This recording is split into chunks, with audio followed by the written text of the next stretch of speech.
Good morning.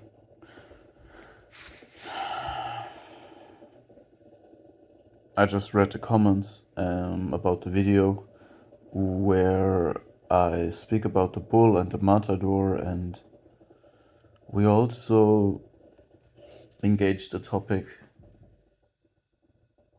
of what it means to be dangerous, or the topic dangerous, danger, on the channel, and I'm thinking about it because I don't want you to misunderstand me.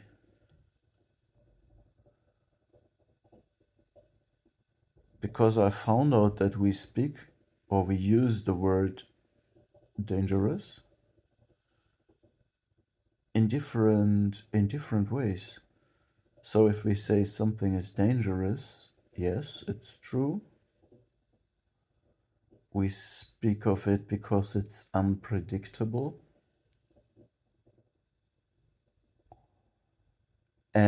But there is a negative connotation to danger, which is, of course, understandable, yeah. But I'm in the process of thinking about it because I think, well, assuming we're living in a world of danger and unpredictability, what brings protection is a, a danger that we can control, that is surgical, and that we can use to protect us.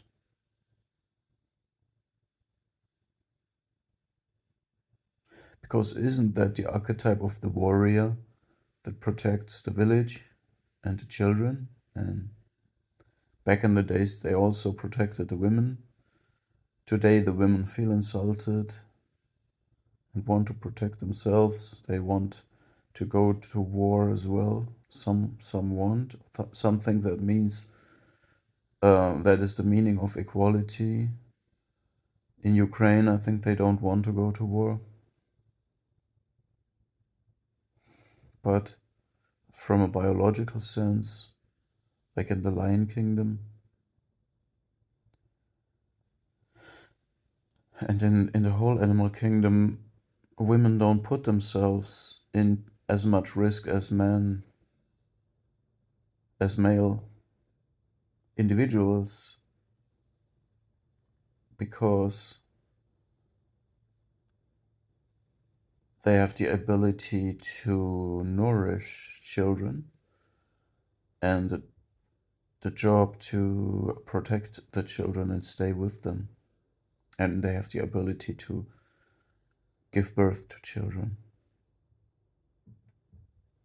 So it doesn't matter if 20, 30, 50, if men die, if males die, it doesn't matter so much to a population as long as the women stay there, the females stay there, right?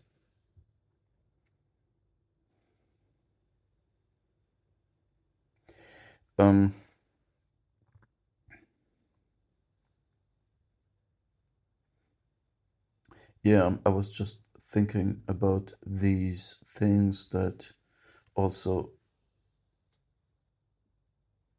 how underestimating someone can be dangerous, right? And that not being dangerous can turn out to be dangerous for people in some way, like when they show predatory, bold, callous behavior, and they act in a covert way, in a hidden way, in a camouflaged way. So they camouflage their behavior through different layers of pro-social, communal camouflage or find other ways to cover it up, like saying they are doing it for a greater good, or however they cover it.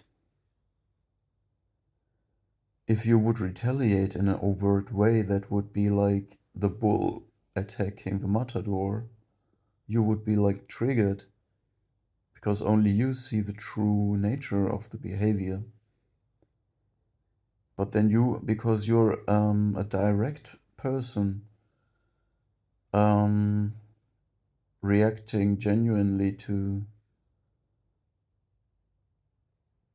the danger or the threat or the violence happening, but then it would be used against you. Because now you look like the aggressor. Um, so in some strange way, not being dangerous or being slow to anger can add a layer of, in a strange way, being dangerous, yeah, in fact, because you can then preserve your ability to solve the problem in another way. And this means that problem solving, the ability to solve complicated and complex problems that are designed to not be solved, is also dangerous. So this is what the CIA wants from special agents, so to speak. People who solve problems that are designed to not be solved. And part of this can be that you're not not dangerous in a trivial way, like reacting immediately. So this is why we need to be very wise when to take what step, and also not to become the monster that we fight, and never play all cards or become reckless and take personal joy in retaliation. This would mean we become the monster that we're fighting. It's much more powerful to take very small, perfectly adjusted steps. There are different um, advantages to this. One is that we stay humble and we have more cards in our hand that we have not used because we don't go on an all-out attack. This means the people feel that you react in a way that they feel to a behavior that they have initiated. It means they started and you react in a way that is moderate and adjusted. It is um,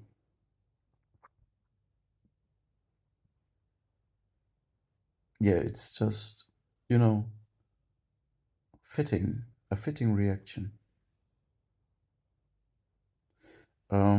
I just was looking for a word, I didn't find it. It's not important, I think you understand what I mean. And I have to look for it.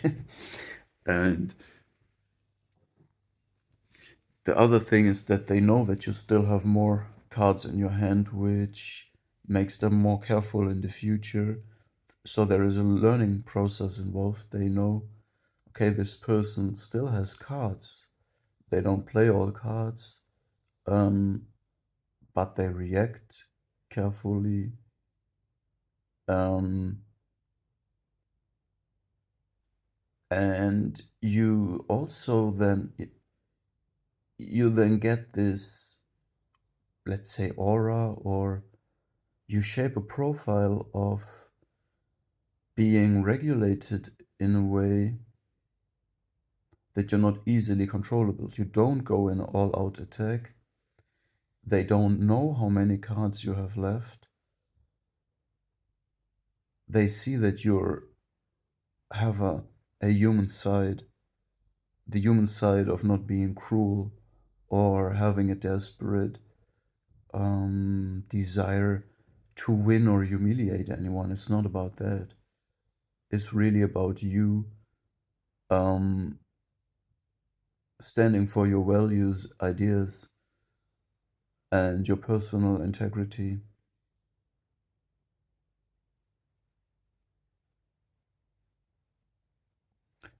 Yeah, and there's one more thing that is more like almost spiritual or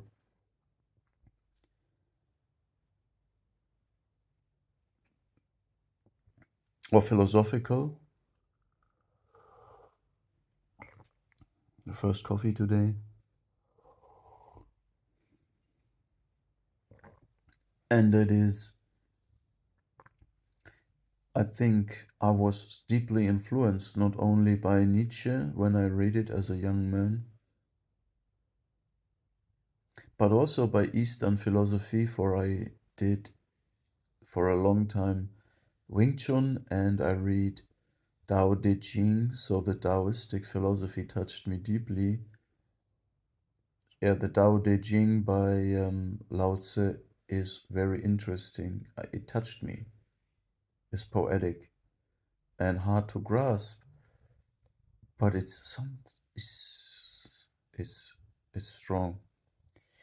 And I think I learned through martial art.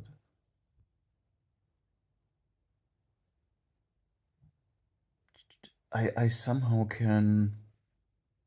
I think I can grasp winning without winning, these paradox ways of the Tao,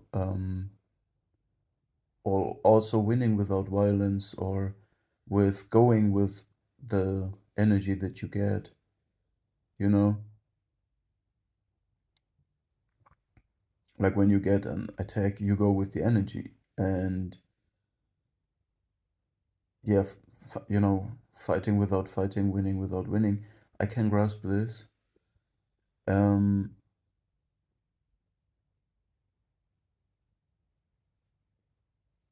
and I think I have learned to really. There is a transcendence about conflict in this. Like, you don't retaliate the same force with the same force or more force to win. This would be the overt layer of a conflict. There is more layers to it. As we see, as we analyzed in our on my channel, that also animals have the first layer of competition. You know, who has the sharper tooth, can run faster, has more power, um, has stronger bite force, and so on. But then there is the second layer, and that is what we see also, of course, in the predatory behavior of human beings, the intelligence, the cunning, the deception. So there is things that go into the competition that are harder to grasp and to see, and have to do with reverse psychology, with tricking someone, with winning in another way of just being superior physically, which leads to the reign of humanity over the animals. The animals are in some way, but this is the human, the monkey looking at the animals, saying, the animals are noble and innocent and superior to us in everything you could think of. Like physically, there is animals that run faster than us, there is animals that are stronger than us, there is animals that can climb better than us, and so on. Yet we rule them all. Why? Because of the second layer of predatory behavior. We even use their own friends against them. We use dogs, and that is a big deal. Dogs help us to submit the animal kingdom, and horses also. We use them against the other animals, you could say. Yeah, so this is like also in a narcissistic abuse situation. Your friends get turned against you, and the friends don't even know it. Like the dogs don't even know it, and the horses also, they don't know that they are used to submit the whole world. Yeah, and this is the second layer, but then there is even this third layer, I would argue, and that is philosophy.